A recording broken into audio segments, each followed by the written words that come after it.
একটি শব্দ ওয়া বিহামদিকা অর্থাৎ এবং আল্লাহর প্রশংসা বর্ণনা করিতেছি। একটি সুন্নত ইমামের তাকবীরে তাহরিমার পরপরই মুক্তাদির তাকবীরে তাহরিমা বলা। ফায়দা, মুক্তাদির তাকবীরে তাহরিমা যদি ইমামের তাকবীরে তাহরিমার আগে শেষ হইয়া যায় তবে তাহার ইক্তেদা সহি হইবে না, অর্থাৎ ওই মুক্তাদির নামাজই সহি হইবে না। একটি কবিরা গুনাহ, কবিরা গুনাহ বা বড় গুনাহ তওবা ছাড়া মাফ হয় না এবং এই ধরনের একটি গুনাহই দুজকে পৌঁছাইবার জন্য যথেষ্ট। তবে আল্লাহ তাআলা দয়া করিলে তাহা ভিন্ন কথা।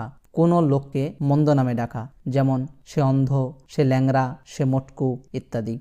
গুনাহের ক্ষতিসমূহ, গুনাহের কারণে দুনিয়াতে একটি ক্ষতি এই দেখা যায় যে গুনাহগার ব্যক্তি আল্লাহ পাকের সহিত একটা দূরত্ব, ভয় ও সংকোচ ভাব অনুভব করে, যাহা তাহাকে আরও দূরে সরাইয়া দেয়।